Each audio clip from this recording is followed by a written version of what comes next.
ఆలయ భూములకు హైడ్రా రక్షణ. గ్రేటర్ హైదరాబాద్ పరిధిలో భూముల అప్పగింతకు ప్రతిపాదన.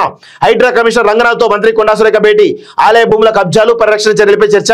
త్వరలో సీఎం ముందుకు ఫైల్. ఆమోదం రాగానే రంగంలోకి.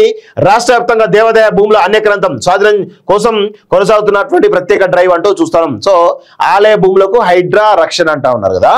సో ఇక ఇవన్నీ అయిపోయినాయి. చెరువులు, నాలాలు, ప్రభుత్వ భూములు, ఆ పార్కులు అన్ని అయిపోయినాయి. రక్షణ చేసిరని చెప్పేసి ఇప్పుడు ఇది ఇస్తున్నారా అంటే ఈ దందా అయిపోయింది. ఇంకో దందా మొదలు పెడుతున్నారు. ఇక ఇప్పటిదాకా హైదరాబాద్ లో పార్కులు ఇవన్నీ మేము చేస్తున్నాం అని చెప్పేసి ఒక దందా చేశారు. ఆ దందా అయిపోయింది. దాని తర్వాత ఇప్పుడు ఆలయ భూములు అంటున్నారు. ఇదో దందా.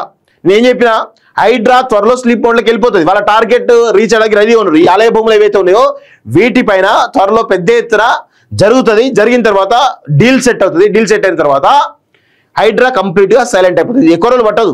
ఇదైనా సంవత్సరాలు పట్టింది కదా. ఈ హైదరాబాద్ లో ఉన్నటువంటి పార్కులు, ఆ ప్రభుత్వ భూములు, లేక్స్ ఇవన్నీ కదా. వీటి గురించి 1.5 year పట్టింది కదా. దీనికి ఎంత 6 నెలలు. 6 నెలల తర్వాత హైడ్రా కంప్లీట్ గా సైలెంట్ అయిపోతుంది. 100% వాస్తవం ఇది.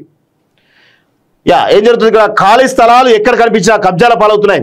ప్రభుత్వ ప్రైవేట్ భూములన్న తేడా లేకుండా ఆక్రమణకు గురవుతున్నాయి. మరి ఏం చేస్తున్నారు? మరి ప్రభుత్వం ఏం చేస్తుంది? రెవెన్యూ డిపార్ట్మెంట్ ఏం చేస్తుంది? అసలు రెవెన్యూ అధికారులు ఎవరైతే ఉన్నారో, ఆ రెవెన్యూ అధికారులు బాధ్యులు ఎవరైతే ఉన్నారో, మరి వాళ్ళపైన కఠినమైన చర్యలు తీసుకొని పీడీ యాక్ట్లు పెడితే ఇవి జరగవు. కానీ ఇక్కడ ఏం జరుగుతూ ఉందంటే వాళ్ళనే కాపాడుతారు. పాప పేదోళ్ళు రిజిస్ట్రేషన్ ప్రకారం చేసుకున్నారు, వాళ్ళని మాత్రం ఇబ్బంది పెడతా ఉంటారు. ఎక్కడ న్యాయం? దీనికి కారణమైనటువంటి అధికారులు కదా. అసలు కారణం అధికారులు కదా. అది చెయ్యరు. చూడండి ఇక్కడ. అందులోనూ ఆలయాల భూములు, స్థలాల ఆక్రమణ విచ్చలవిడిగా కొనసాగుతోంది. ఈ క్రమంలో దేవుడి భూముల పరిరక్షణకు దేవాదాయ శాఖ సిద్ధమైంది. గ్రేటర్ హైదరాబాద్ పరిధిలో ప్రభుత్వ భూములు, నాలాలు, చెరువులు ఆక్రమణలు సమర్థవంతంగా అడ్డుకుంటున్న హైడ్రాకు దేవాలయ భూముల పరిరక్షణ బాధ్యతలు అప్పగించాలని ప్రాథమికంగా నిర్ణయించింది. రాష్ట్రంలో ప్రైవేట్ వ్యక్తులు, ట్రస్టీల ఆధ్వర్యంలో కొనసాగుతున్న ఆలయాలు కాకుండా దేవాలయ శాఖ పరిధిలో వచ్చే ఆలయాలు, మఠాలు మొత్తం 12,645 ఉన్నాయి. వాటికి 84,195 ఎకరాల వరకు భూమి ఉంది. అయితే ఇందులో 4వ వంతు భూములు, స్థలాలు కబ్జాలు అయినట్టుగా తెలుస్తా ఉంది. సో మరి ఏం చేస్తున్నట్టు కబ్జాలు అయితే ఏముండదు. అంత ఉత్తముచ్చరు తప్ప ఏముండదు అక్కడ. 100% వాస్తవం అది.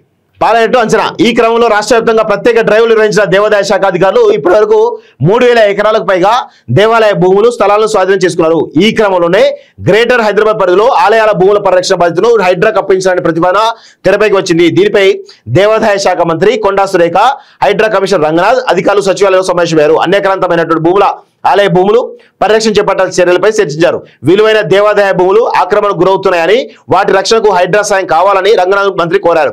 ప్రభుత్వ అనుమతి లేనిదే హైడ్రా నేరుగా జోక్యం చేసుకునే అవకాశం లేదని మంత్రికి హైడ్రా కమిషనర్ రంగనాథ్ వివరించారు. దీంతో హైదరాబాద్ లో ఆలయ భూముల పరిస్థితిని బట్టి హైడ్రా సేవల అవసరాన్ని సీఎం రేవంత్ రెడ్డి వివరించేందుకు మంత్రి సిద్ధమైనట్టు తెలిపింది అంటూ చూస్తా ఉన్నాం. ఏమి ఇదంతా ఒక డ్రామా. సీఎం ఆదేశాలు రావాలి, దానికి ప్రభుత్వ అనుమతి రావాలి. ఇదంతా ఒక డ్రామా తప్ప ఏముండదు అక్కడ. సో చాలా స్పష్టంగా అయిపోయినాయి. ఇప్పుడు హైదరాబాద్ లో వీళ్ళు అనుకున్నటువంటి టార్గెట్ రీచ్ అయ్యారు. ఇప్పుడు ఏం చేయాలి? కొత్త వెతుకోవాలి. కాబట్టి ఇప్పుడు ఆలయ భూములు చాలా రకాల అన్యకరతాయి కాబట్టి ఇప్పుడు వాటి మీద కొర్రీలు పెడతాయి.